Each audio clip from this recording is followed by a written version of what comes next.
Good morning, good evening, good afternoon, wherever you're coming from, whether or not you're in the depths of what used to be Atlantis. If there's still remnants of you, welcome, welcome, welcome. Perhaps you're coming from another planet in our solar system. Maybe it's beaming with life. All that we don't know about, we don't know. But today's topic is actually that. We're going to be talking about other planets in our solar system, specifically our nearest neighbor and probably the most famous planet outside of Earth, our cousin Mars. Chris, how are you doing today? Doing great, Brandon. Thanks for being here with me today. And I'm really excited to talk about Mars. There is so much to cover. Today, we're just going to kind of cover a little bit of it and probably going to do a two-parter on this one as well. Now, Mars, our word for Mars is actually an old god, right? Roman And god a Roman god, of right? Based war, on the Greek god, and Ares. it's always the god of war, no? Yeah, always, always. And we'll tackle as to why that might actually be, other than just mythological reasons. We've got scientific evidence to support this idea of the planet being a planet of war. Now, I just thought it was because the planet was red. Blood, the planet of blood. Yeah, right. Easy Legolas. Okay, well, yeah, I mean, that would be obviously the most simple explanation is that it's red, thus we think of blood and passion, and thus it must be the god of war. But however, it does seem interesting that even our main hypothesize ers of these ideas say that there used to be maybe life there that was maybe extinguished, and which I always think is an interesting thing. Um, but yeah, I keep hearing whispers through my curious mind and through my explorations that perhaps there was a civilization on Mars at one point, and perhaps they maybe are a foreshadowing as to what may happen here on Earth as well. So very interesting stuff, and I'm very excited to be getting into this with you, Chris, and all of you watching. Yes, absolutely. So thanks everyone for tuning in today to our episode here on Mars. And just remember, this is all for entertainment purposes, guys and gals, and all other beings watching this. We're going to give Wait, you the information that we you're saying can. you're not a Marsmatician? It's a new study of Mars called Marsmatician. No, we're just going to present what we can and what we found and what we've researched over the years. And let us know in the comments below if you guys agree, disagree, have other information for us to look into or to add on to what we've been talking about. But at the end of the day, this is a show to entertain and give information that can hopefully enlighten and just honestly open everyone's minds to what could be possible. We're in a reality where everything's always evolving and changing. So we understand that, and we're just going to have some fun today on this really amazing topic because there's so much. Before we started recording this, for those watching and listening, I mean, Brandon was talking about other aspects of Mars, and there's so many hidden histories of Mars that we hear about through sometimes whistleblowers and military and other secret projects talking about unbelievable things, underground bases, things like that. We're not going to get into that today, but that could be a future episode. Today, I want to dive into the Sumerian clay tablets, some of the work of Zecharia Sitchin, who talks about a bit of the history of Mars, or at least some parts of the history of Mars that we do have in actual written history. And then we're going to go into some scientific evidence to support this whole war planet hypothesis. So this is going to be pretty cool. Sounds juicy. Let's get into it. Let's get into it. So I will start to share my screen here, and I want to start with the work of Zecharia Sitchin.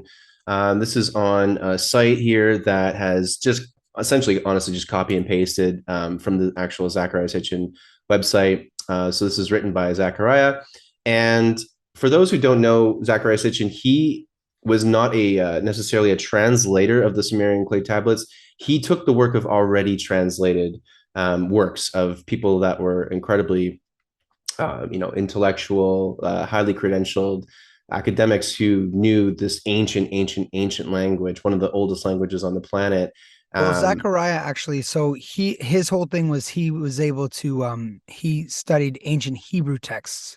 and ancient Hebrew was the closest we also have to the ancient Sumerian.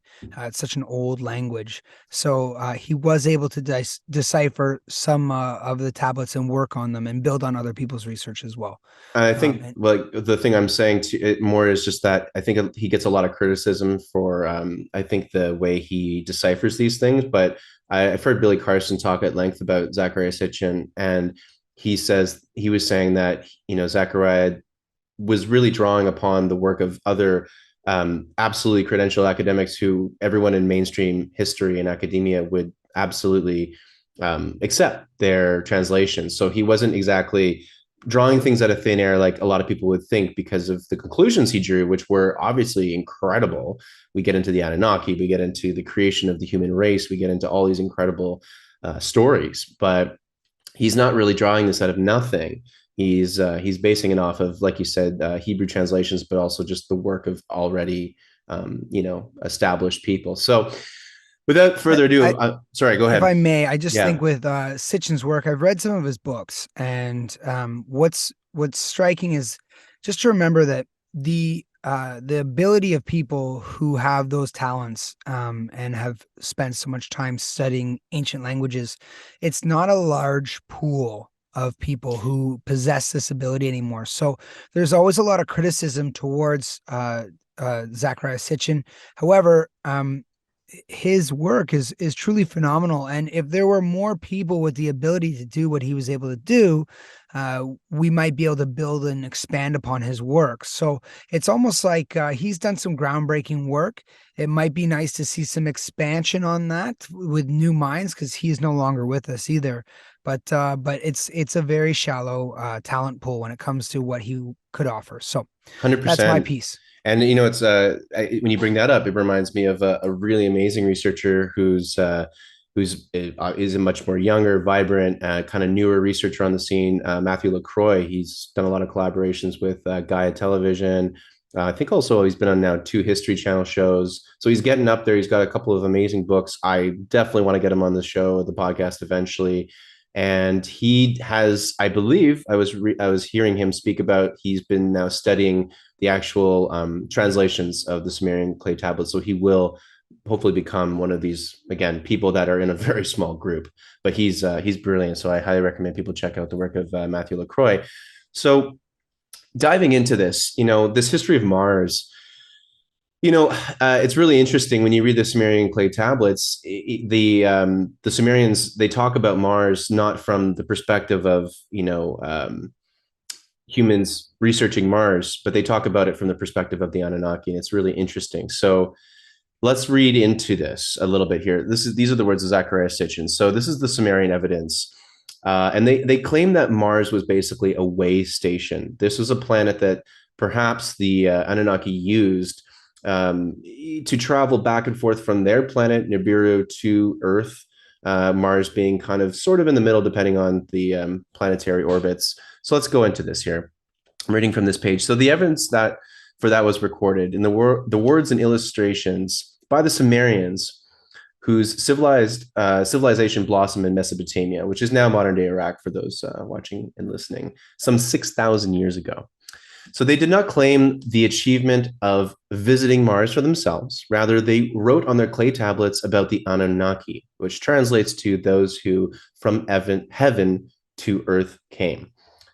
So who came to earth from their planet Nibiru? A 12th, just going to move this so I can actually read this properly here. Excuse me, folks. A 12th member of our solar system, counting as they did the sun, moon, and 10 planets, whose great elliptical orbit around the sun lasts some 3,600 Earth years. They're talking about, this is the orbit of the planet Nibiru.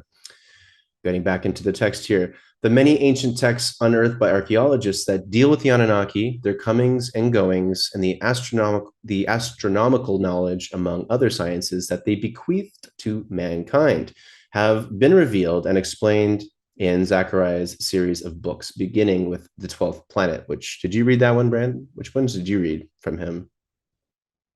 Was it I know he did.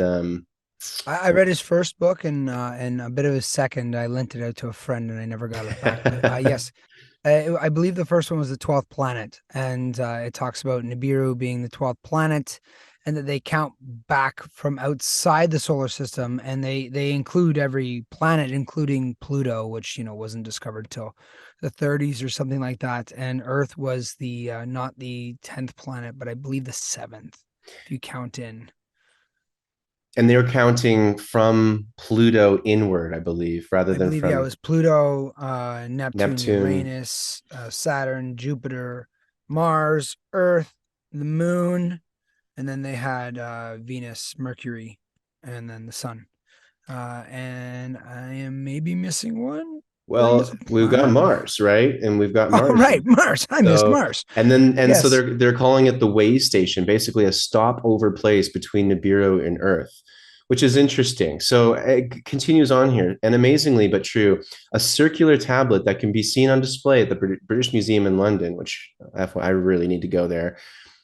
Describes in 8 segments various aspects of space travel between the Anunnaki's planet Nibiru and the seventh planet Earth.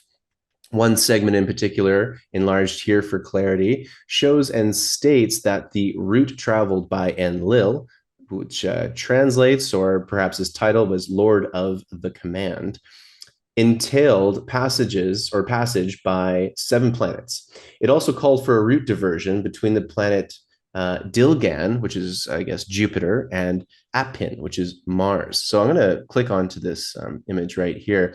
This is what he's talking about. This is a illustration from this clay tablet. It's a circular clay tablet, and it's essentially kind of looks like, and what they've, at least Zecharia Sitchin has surmised, is some sort of a celestial map in a way, which is absolutely fascinating that this was written some 6,000 years ago. I mean, kind of Yeah, their incredible. comprehension of the solar system is just it.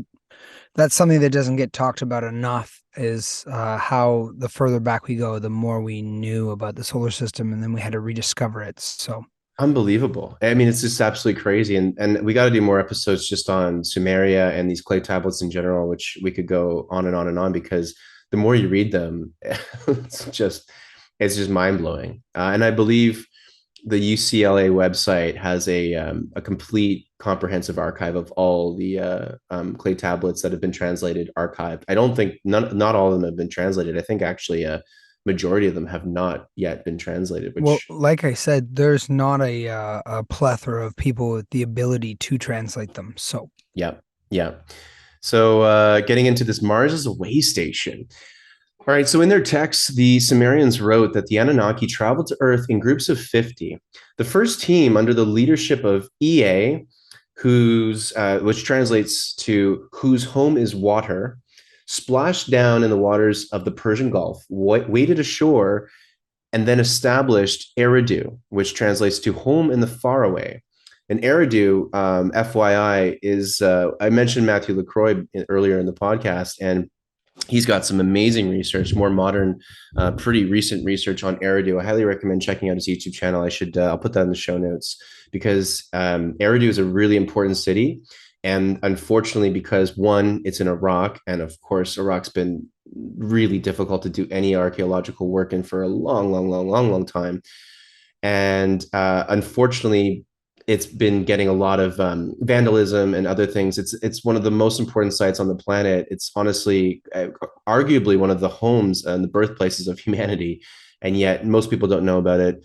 And it's getting kind of trashed. And there's like literally only 2 or 3 photographs you can even see of this place on the entire internet. I mean, it's extremely unknown, yet unbelievably important, because as we just saw here, this is where the Anunnaki supposedly established their home base, was in Eridu. I mean, that's something we'd want to check out.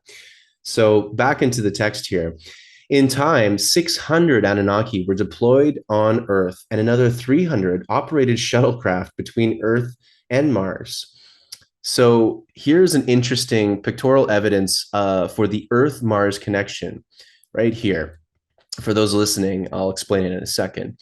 And it's provided by a depiction on a cylinder seal, now kept at the Hermitage Museum in St. Petersburg, Russia. So I'm going to click on this image for a second, and you'll notice a figure here on the left and a figure here on the right. We're going to read the descriptions of what these might mean. And this interesting, I'll say, object in the middle, and interesting circles on the left, and a moon shape. And these circles representing planets here. So Very, yeah, that object in the middle, that the winged globe that you see there, that usually represents Nibiru. For most of what they're doing, that might be a kind of an offshoot of it, but generally speaking, that circle with the wings generally represents their home planet in these, and it's a symbol that you'll see echoed through history as well. So yeah, very common and curious. So here it depicts an astronaut or eagle man, and that would be on the left. Yes. So it depicts an astronaut, an eagle man, on Earth, the planet marked with the seven dots, right? So this is on the left hand side, the seven dots here, accompanied by the crescent moon, which you can see on the right, and an astronaut on Mars on the far right here, right? With the six-pointed star symbol.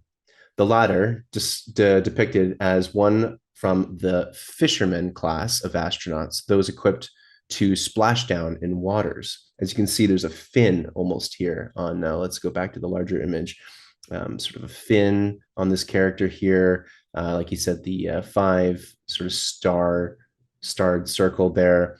You can also see this dolphin caricature on the yeah, bottom, which is Hitchhiker's Guide to the Galaxy kind of vibes going on there. yeah, right. Thanks for all the fish.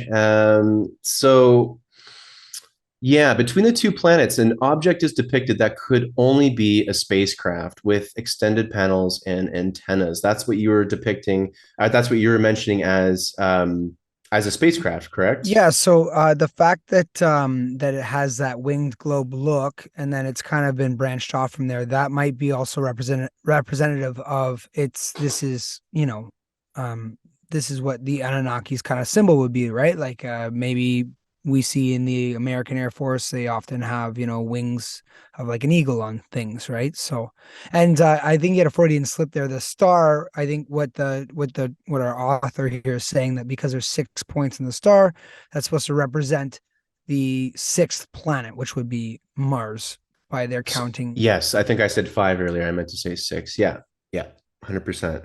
And Thank I you. just can't help but to look at the fisherman's calf and how strong it looks. This bulging muscle here. If that's even a calf, that's an interesting looking foot there. But again, when you look at these ancient depictions, there's always I find an interesting mixture of metaphor and actuality that you get in these, and that's where you have a bit of let's say play with trying to decide what the hell these things mean. So this is interesting. A space base on Mars. So here we go. To maintain over thousands of years, a space base on Mars required water for survival. The fishman's attire of the one on Mars suggests bodies of water on Mars, which, as a side here, we know is absolutely true. There was absolutely water on Mars. Even NASA and all them admit that. Moreover, as detailed in the Lost Book of Enki, which is a really interesting book, I want to read that one. Water was used by the Anunnaki to propel their spacecraft, and the availability of water on Mars made it a suitable way station. So almost to just fuel up, and I don't know, water, helpful for survival in many other ways. I've seen or I've seen on the web at least, potential people that have supposedly, powered their car with water. So, hey, maybe it's Yeah, possible. yeah, the people who seem to make engines run on water also seem to meet unfortunate ends, Yeah, which is an interesting thing. I'm only laughing because of just the absurdity of our lovely civilization here and how, No, for all you inventors out there, please do yeah, make free energy for everybody and save us all, please. yeah, please be the next Nikola Tesla. Thank you very much. So yeah, this base on Mars, basically this was potentially a way station. So back into the text here, the Anunnaki, Zecharia has concluded in his books, used Mars not just for a quick stopover.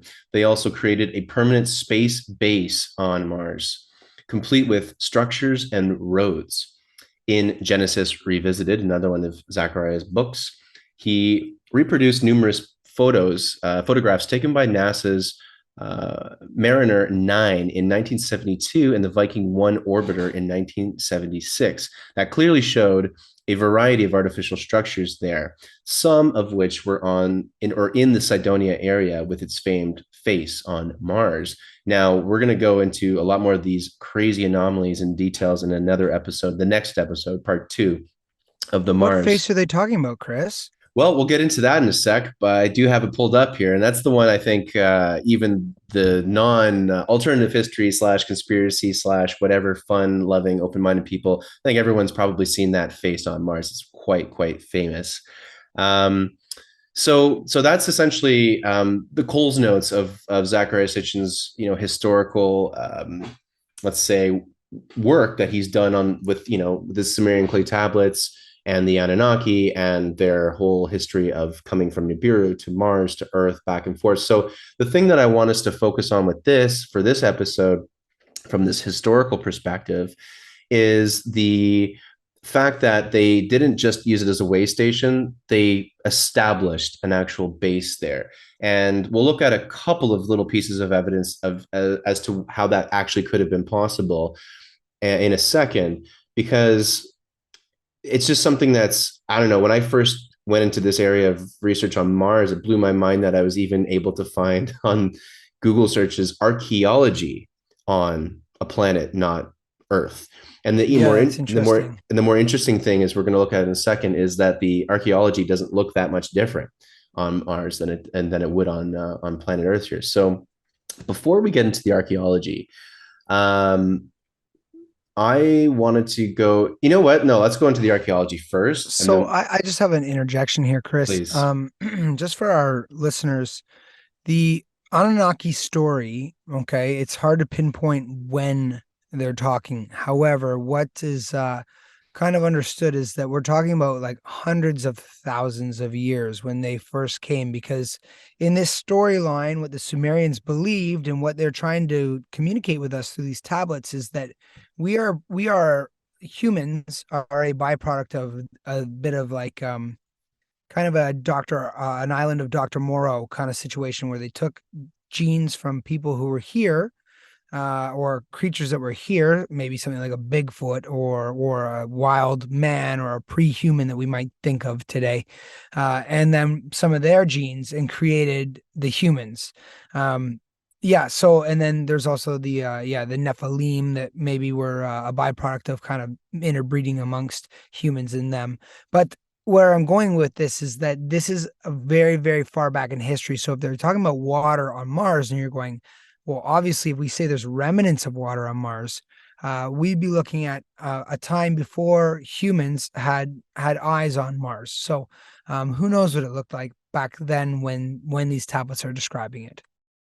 100%. And I think that actually leads into, instead of going into the archaeological ruins for a second here, I want to go into what the Anunnaki, when you read more about them, they were not the most peaceful race. They had some members of the Anunnaki. Remember, it's a whole bunch of beings. They may not have all been even the same race or even necessarily all the same exact species. They could have been from a planet that had a multi species situation going on there. We don't know. But one of the things is that they were pretty aggressive. They had a lot of turmoil and they definitely had a lot of war going on. And this leads into this whole idea of Mars being this planet of war. Is there even any evidence to support this? Well, yeah, there definitely is. So we're going to get into the work of Dr. John Brandenburg, who is a plasma physicist and has worked with, nuclear weapons and has a very intimate knowledge of this science. And I'm just going to read a quick excerpt here, and then we're going to watch a brief lecture from Dr. John Brandenburg. And when I first heard this, man, did I have to re-research this again and again because I just didn't even believe that this was possible. This is So exciting. this is really interesting. So I'm going to read from this quickly here. So plasma physicist Dr. John Brandenburg has received much attention for his assertion that a thermonuclear war on Mars wiped out life on the planet some 180 million years ago. Now, first of all, that 180 million years has been debated significantly, and he's also changed that date many times. So put a pin in that one because who the hell Well, when we're knows? talking about 180 million years ago, I mean, that's like us trying to pinpoint the dinosaurs, right? It's not going to be exact. You're guessing at best, and there's different things that could maybe shape your opinion on that. And as evidence unfolds, probably so do those dates, right? I mean, look at what we think about our human origins. That needle keeps doing this, the more we discover new things. So, Oh yeah, and the older things also seem to get too with our history. But you know what? It's less important for this idea anyway. What's really more interesting is what's coming up here. So Brandenburg cites the existence of radioactive elements in the Martian soil and the atmosphere as proof of this nuclear catastrophe. So he's quoted in saying the Martian surface is covered with a thin layer of radioactive substances, including uranium, thorium, and radioactive potassium.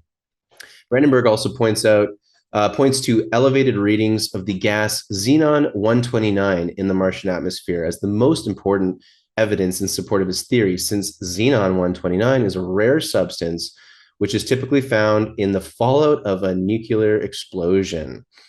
At one time, Brandenburg believed these nuclear explosions to have been generated by natural processes, but he later changed his mind and now believes that nuclear weapons were used during a Martian civil war that ultimately led to planetary extinction. Now, most scientists who have studied Martian chemistry believe the xenon 129, it's an isotope in the planet's atmosphere, was created by a cosmic ray bombardment. So they obviously reject Brandenburg's nuclear war scenario.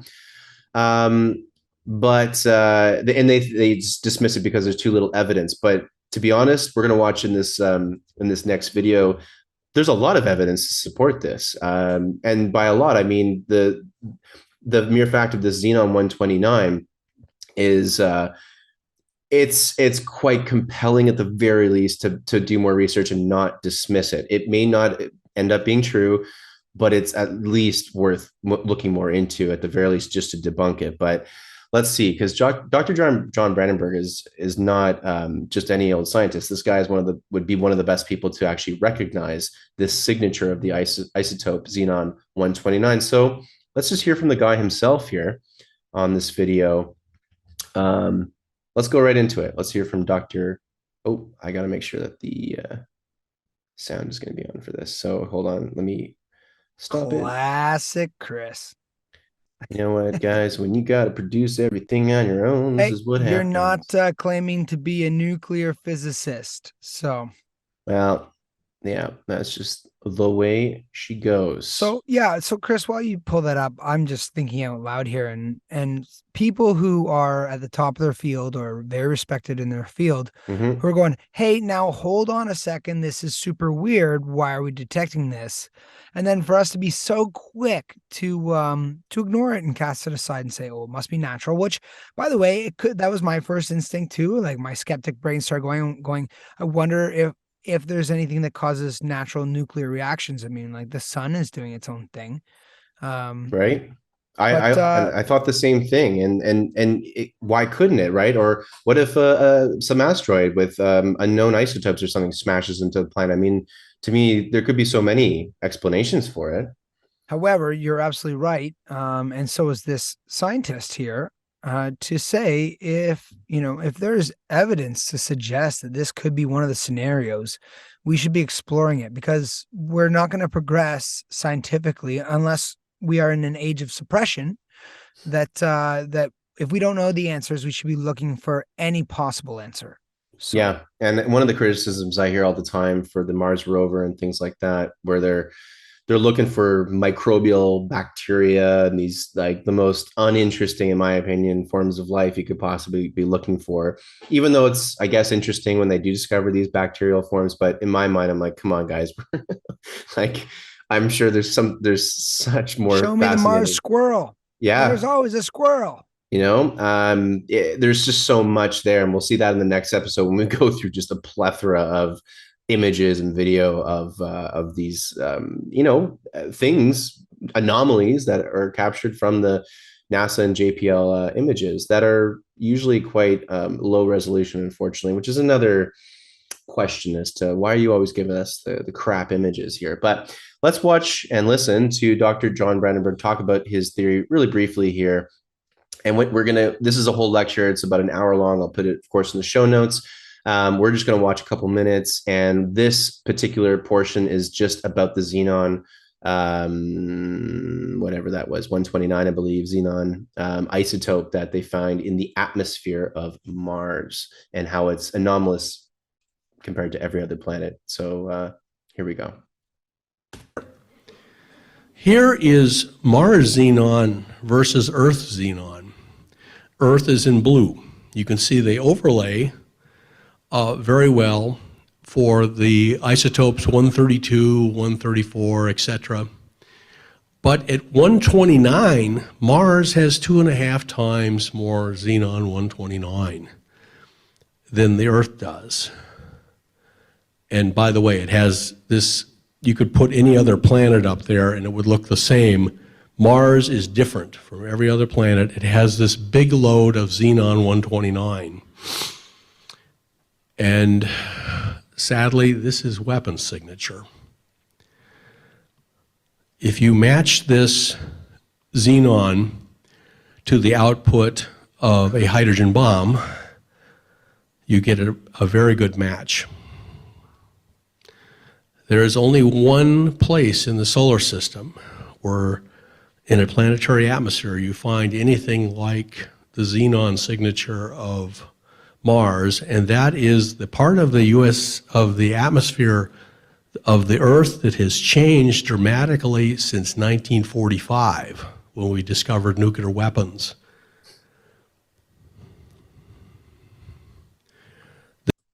So, I mean, that's all I wanted to show you guys, because that's a bombshell right there. Like, what? No pun intended. Oh my God. Dude, so basically, did he say over the US? So they're talking about like the Nevada desert where they test nuclear bombs. Not just the test, but of course Hiroshima and Nagasaki, right? Right. And just so everyone knows, that what I found was shocking is there are nuclear bombs being detonated all the time on Earth in testing sites. And that just seems like a terrible idea. But There's a I lot that digress. there's a lot that we do. I just, what are we doing, guys? It's one of, this is a total sidebar, but what I've heard from, insiders, whistleblowers in the ET, UFO, UAP community is that the reason that all of a sudden extraterrestrial sightings just started to go through the roof were once we started detonating nuclear bombs. And Well, one of the theories, that's what we had in our Inner Earth series. You should check out that episode. Admiral Byrd, that was one of his big things, is he said, they're like, hey, by the way, it's a good thing you're here because we've just started paying attention to you surface dwellers again because you're launching bombs. yeah, We you're share an nuking our ocean with you. planet. What are you doing? Yeah, what are you doing? We live here we too. live we live on this thing, this beautiful rock, like this is this beautiful organism, and you're bombing it with a pretty destructive, force. And this is the thing, and I don't know, let us know in the comments what you think about this one here. But I heard something that it's not just the radiation, not just the obvious catastrophic, terrible ramifications of a bomb like that. It's also frequencies that emanate from a nuclear blast apparently go way beyond the planet, and they go throughout the solar system. And this is complete from what I've heard from an insider that had interactions with some extraterrestrials, but they were saying that it's disrupting a lot of other planets. And so these other alien or ET life forms on these other planets are not just concerned for our well-being here on planet Earth, which a lot of them are, but they're also like, guys, can you stop like screwing over our planets, because your bombs have got this really bad frequency residue. It's forget the radiation stuff. There's like some vibrational frequency, something that's going on that's actually disrupting a lot of these planets and some of their technologies and things like that. So we're really causing a bit of a ruckus in our neighborhood here in the solar system at the very least, and it's getting a lot of other life forms kind of looking at us going, oh man, we're like, can these guys just grow up a little bit here? Like, holy cow, man. It's funny. Well, a lot of the UFO sightings there are on that have been leaked that have shots of them are people apparently have countries apparently have launched nuclear missiles, whether it be tests or whether it be an attack.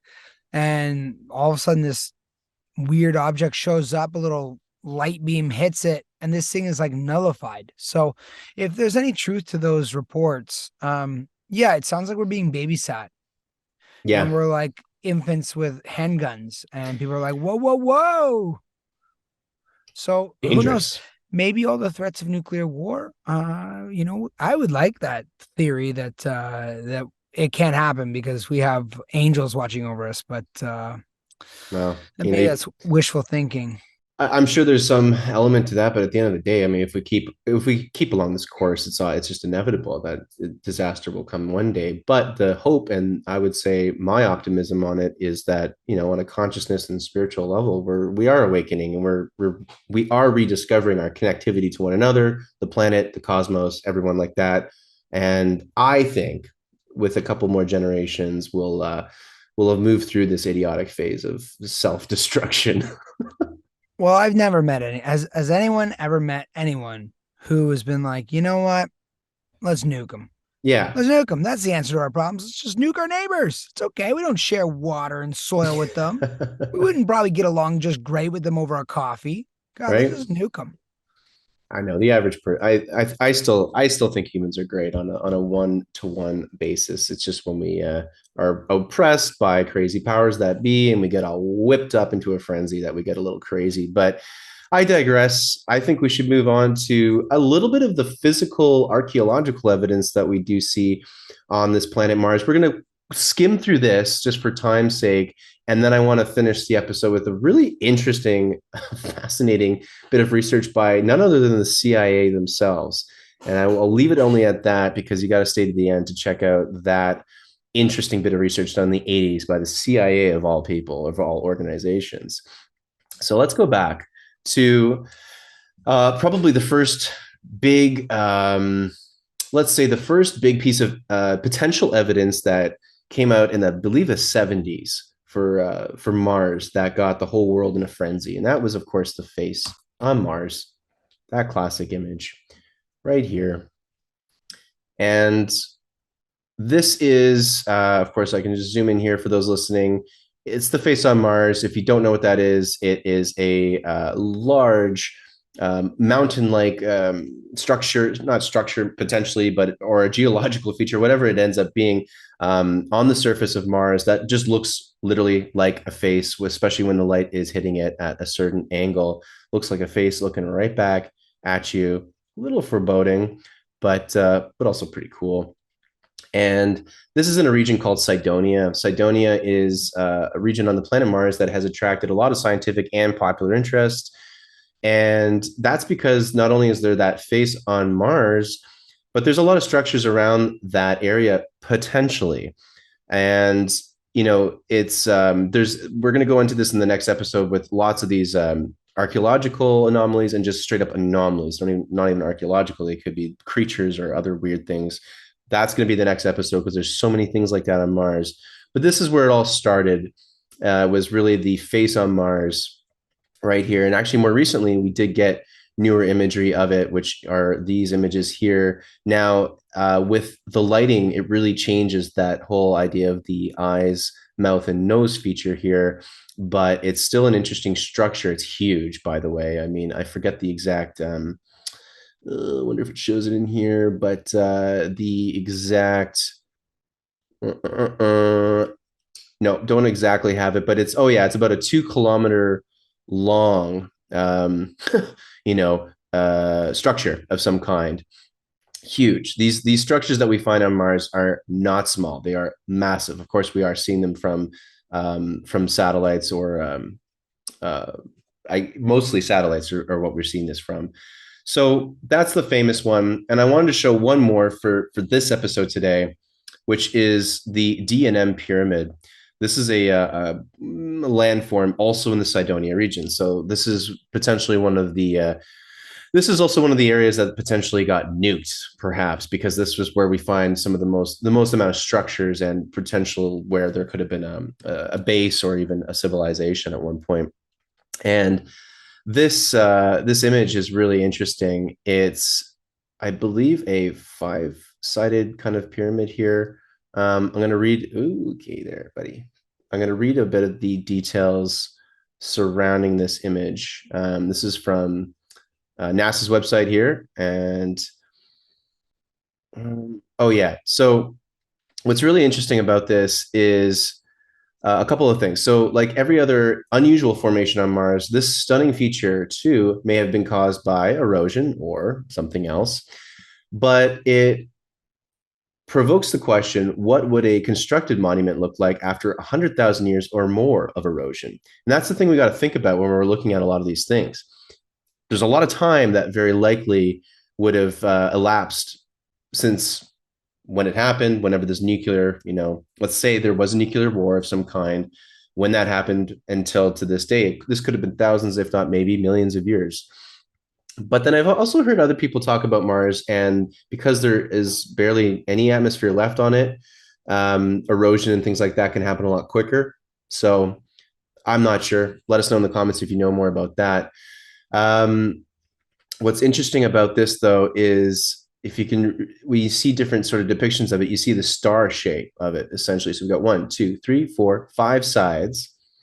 And when you draw them out there, you've got a really interesting looking geometric shape. Now, I watched an interview with my good friend of mine, Dr. Robert Schoch, and he was on History Channel's, I believe it was either Ancient Aliens or Unexplained. I can't remember what show. And he was talking, there's a whole episode on Mars, and they were talking about this exact, the DNM pyramid.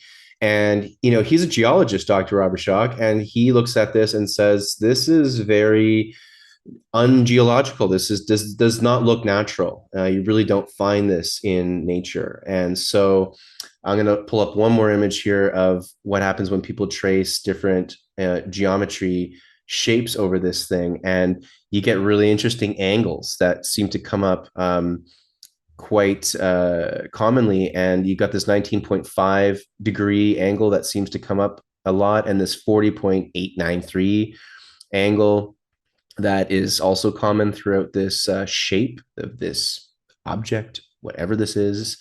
So there's mathematics, when you can get geometry and consistent mathematics, probably not nature, probably constructed to some degree. So we're just kind of glossing over in this episode a bit of the history and a bit of the archaeology that's potentially, allegedly on Mars. And I wanted to end the episode today with a really curious document that Brandon and myself came across a couple of years ago, declassified from the good old CIA. And this is a program that they've been doing this for a long time, which is remote viewing. And that could be a whole other podcast in of itself. I actually just did a recent podcast for Ancient Mysteries on Earth on the Mastermind podcast with a good friend of mine, Alan Steinfeld. And he is also a teacher, among many other things. He's a teacher of remote viewing.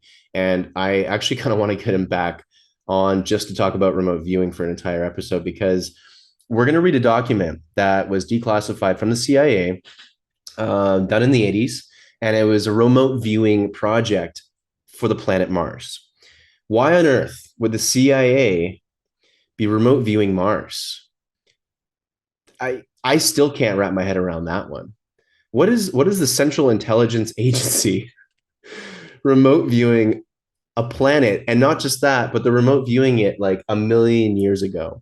And this is like, by the way, this is just the fact that they're even using remote viewing as a tool speaks so much to the mysteries of our abilities, of the world, of the universe. And then to have them actually have these documents, just incredible. Chris, just as a side note, I know we're about to read this.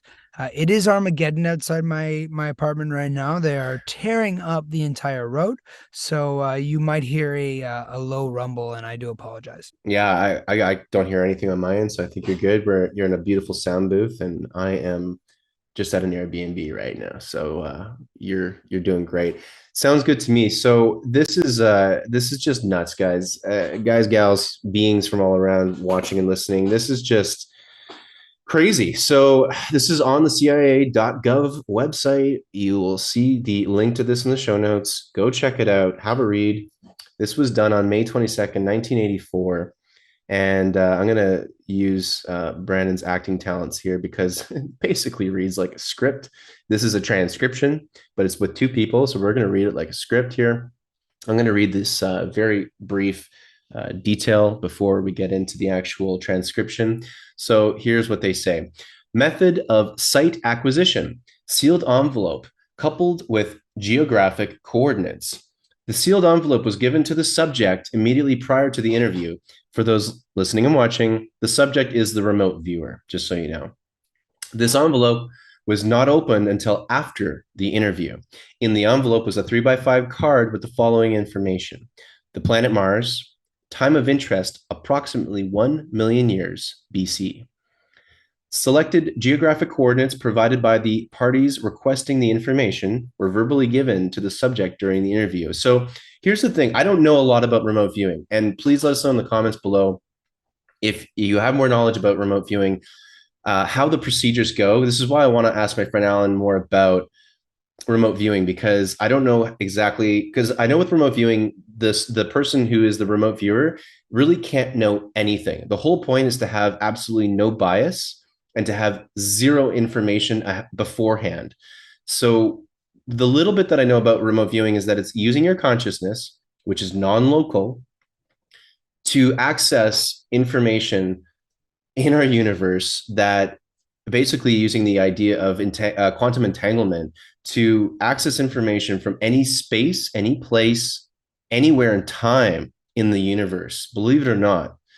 And this sounds crazy, but the Russians got into this a while ago, and then, that got the attention of the US, and then they got into it, and then they both started seeing so much success in their results that, well, they kept doing it, and they invested millions, if not probably billions at this point, into remote viewing. And I would bet, I don't know for sure, but I would bet that this is some sort of ancient practice.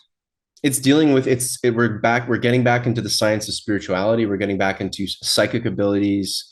And this is stuff that yeah, of course the ancients knew about this, and they were far more knowledgeable with the spiritual sciences, the psychic sciences, if you want to call them that.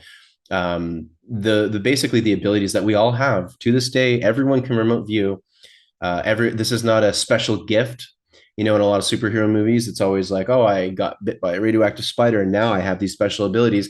We actually have so many special abilities already programmed into our DNA, into our bodies, and that our consciousness can operate. And one of them is remote viewing. And the remote viewing is basically able to gather information, remote view a situation, an event, anytime, anywhere. And it's incredible. And just took me a long time to wrap my head around it, because, man, it sounds beyond science fiction, but hey, here it is in reality from the CIA themselves. So we're going to read the transcript for you, and then we're going to finish off our episode there. I will play the CIA agent that on this transcript is called MON, M-O-N. I don't know what that stands for. Probably monitor. Monitor is what I would guess. And obviously sub is subject. So subject is the remote viewer, which will be Brandon, and I will be the CIA person, monitor. So let's 1984. So here we go. Plus 10 minutes, ready to start. Okay. All right. Now, using the information in the envelope I've provided, exclusively focusing your attention now, using the information in the envelope, focus on 40.89 degrees north, 9.55 degrees west. I want to say it looks like I don't know. It sort of looks, I kind of got an oblique view of a pyramid or pyramid form. It's very high. It's kind of sitting in a large depressed area. All right. It's yellowish, ochre colored. All right. Move in time to the time indicated in the envelope I've provided for you, and describe what's happening. I'm tracking severe clouds, more like dust storm. It's geologic problem. Seems to be like a, just a minute. I've got to iron this out. It's really weird. Just report the raw perceptions at the time. You're still early in the session. I'm looking at a after effect of a major geological problem. Okay. Go back to the time before the geologic problem. Total difference. It's before. No, I don't know. Hell, it's like mountains of dirt appear and then disappear when you go before. I see large flat surfaces, very smooth angles, walls. They're really large though. I mean, they're megalithic. All right. At this period in time now, before the geologic activity, look around in and around this area and see if you can find any activity.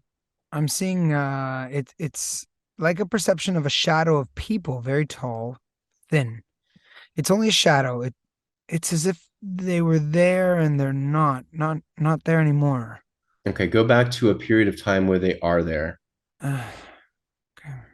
It's like I get a lot of static on a line and everything. It's breaking up all the time, very fragmentary pieces. Just report the raw data. Don't try to put things together. Just report the raw data. I just keep seeing very large people. They appear thin and tall, but they're very large, wearing some kind of strange clothes. All right. Now, holding in this time period, I want you to move from your physical location in space to another physical location, but in this time period. Move now to 46.45 north, 353.22 east. Move in this time to 46.45 and 353.22 east. Deep inside of a cavern, not a cavern, more like a canyon. I'm looking up at the sides of a steep wall that seems to go on forever.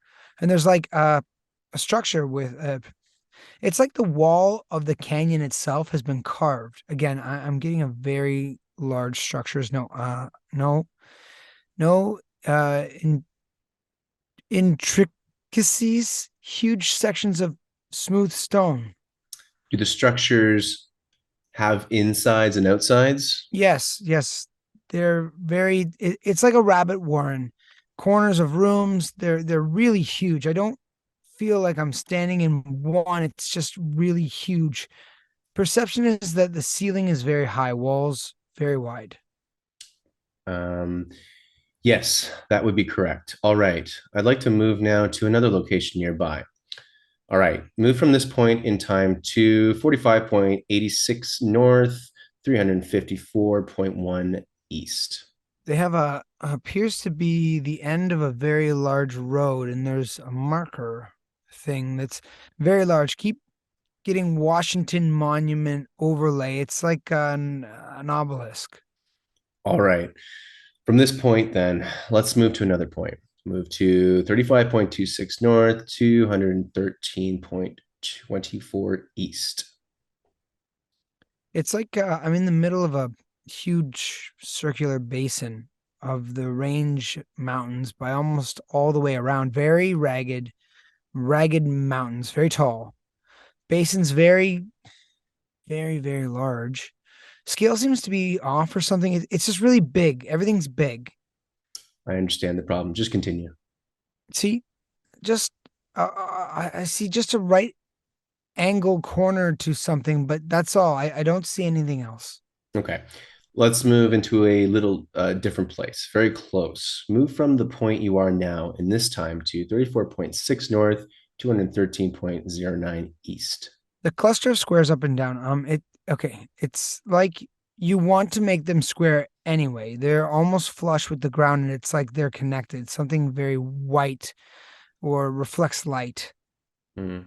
What's your position of observation as you look at this thing that reflects light? I'm amid a bleak left angle. Sun is weird. Look back down at the ground now, and we're going to move just a little bit from this place, just a little bit from this place. 34.57 north, 212.22 east. It's like I can just perceive uh like a radiating pattern of some kind. It's like some really strange intersecting kind of roads that are dug into valleys, where a road is just a little below the edge. Tell me about the shapes of these things. Mm. They're like real neat channels cut. They're very deep. It's like the road went down. Okay. Now I have a lit. Now I have. I notice electricity. You're nulled out a little bit, and I want you to stay deep and recapture your focus here. It's really tough. It seems like it's just always very sporadic. I realize that it's very important that you maintain your focus. I have a movement exercise again for you, and this time is some considerable distance away. So holding the focus in time, remember the focus in time that you had before, and moving now to 15 degrees north, 198 degrees east. See the intersecting how whatever these are aqueduct type things, these rounded bottom carved channels like roadbeds. See pointed tops of something on the horizon.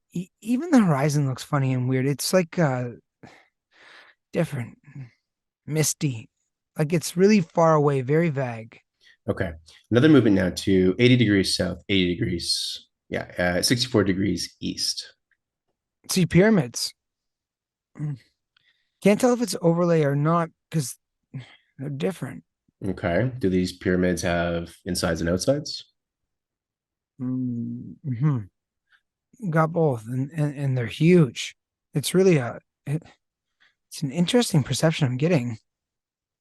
This is the CIA saying to, I guess, maybe one of his colleagues. I think that he's losing his ability to move accurately, but he is attracted to things that are interesting. So we're going to go with his own. We're going to let him go ahead and explore what seems to be interesting to him rather than move on to the targets indicated here. It it's filtered from storms or something. Say that again. They're like shelters from storms. These structures you're seeing. Yes, yes, designed for that. Okay. Go inside one of them and these and find some activity to tell me about. Different chambers, but they're almost stripped of any kind of furnishings or anything. It's like a strictly functional place for sleeping, or that's not a good word. Hibernations, some form. I can't get a real raw input.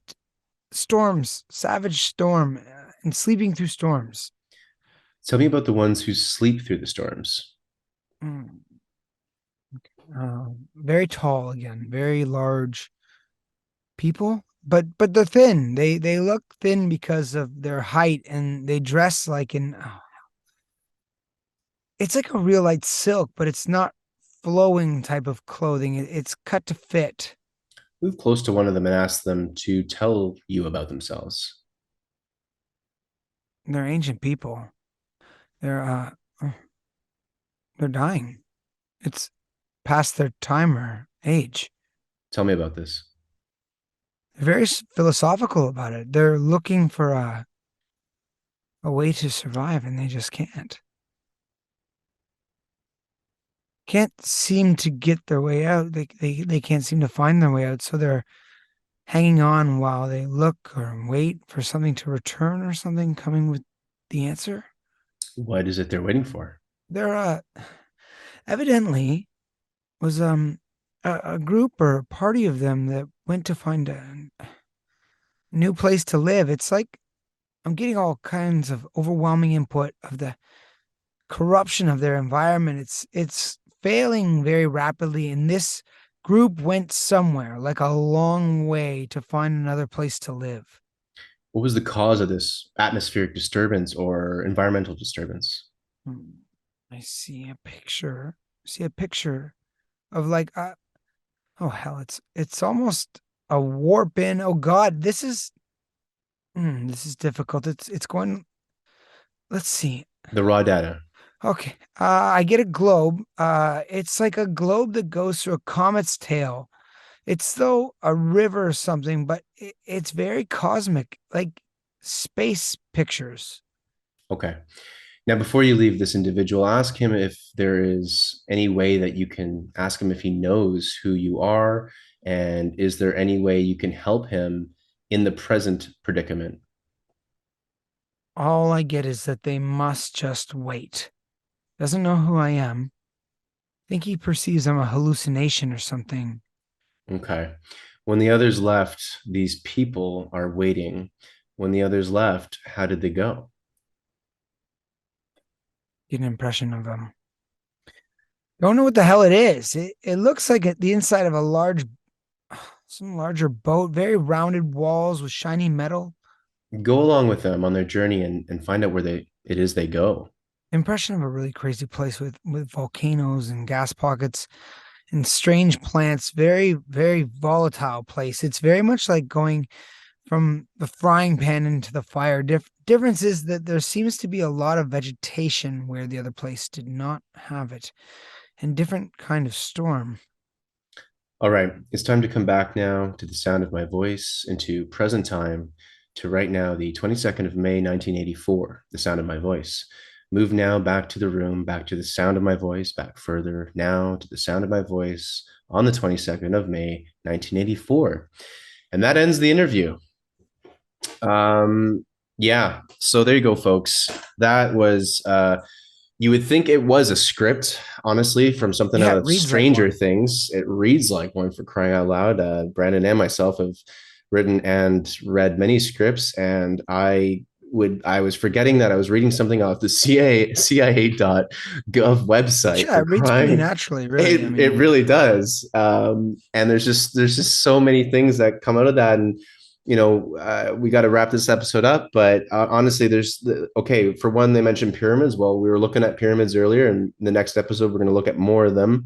They mentioned beings that were tall and slender. Who knows? Were they Anunnaki? Were they other? I get the vibe of the like colossi of Egypt, those thin waist, elongated skull type statues we see. That's where that's what I was picturing. But Yep, yep. Right.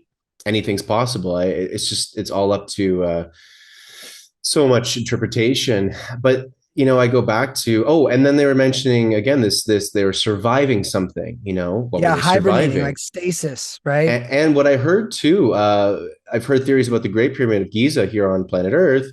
That not only, I mean, it's many things, but one of the things that it could have been was also a way to survive a major cataclysm.